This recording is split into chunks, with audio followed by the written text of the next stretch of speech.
Sambatra ny malahelo am-panahy, fa azy ny fanjakan'ny lanitra.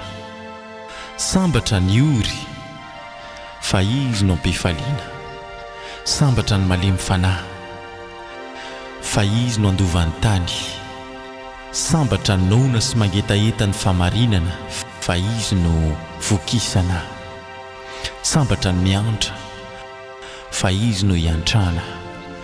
Sambatra ny madio am-po, fa izy no hahita n'Andriamanitra.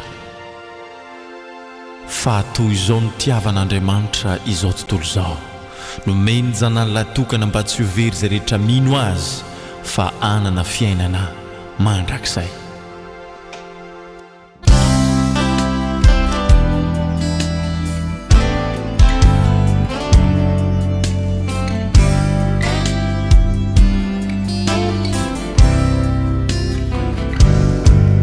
Taona maromaro ny aretany tao anaty fahajambana, tsy nahita zay lalan-kombana, tsy nafantatra zay fahazavany.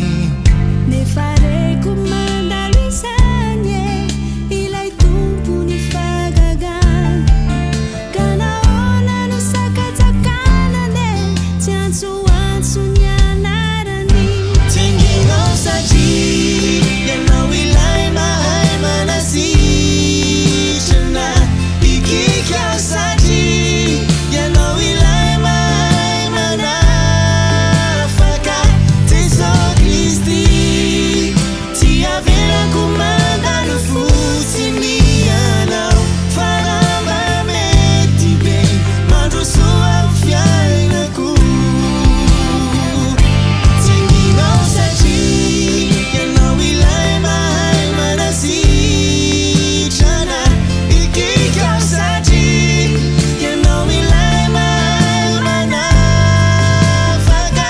Izao Kristy tsy avelako mandalo fotsiny ianao, fa raha mety be mandrosoa fiainako.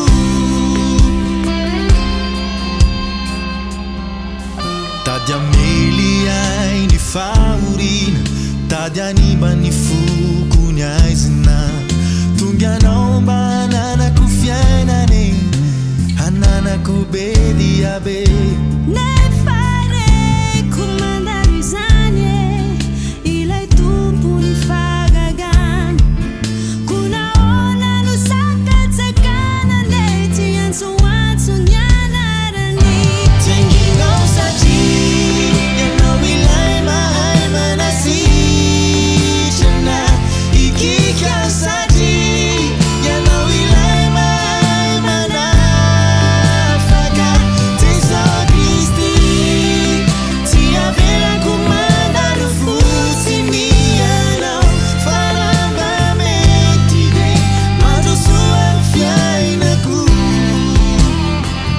Tsenginao satria ianao ilay mahay manasitrana, ikika satria ianao ilay mahay manafaka.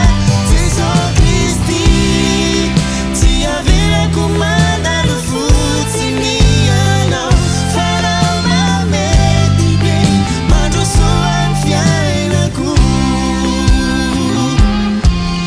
Andriamanitra maniry le manoana tsirery, irao satria, irao satria. Tsenginao satria ianao ilay mahay manasitrana, ikika satria ianao ilay mahay manafaka. Izao Kristy tsy avelako mandalo fotsiny ianao, fa raha mety be mandrosoa fiainako. Izao Kristy tsy avelako mandalo fotsiny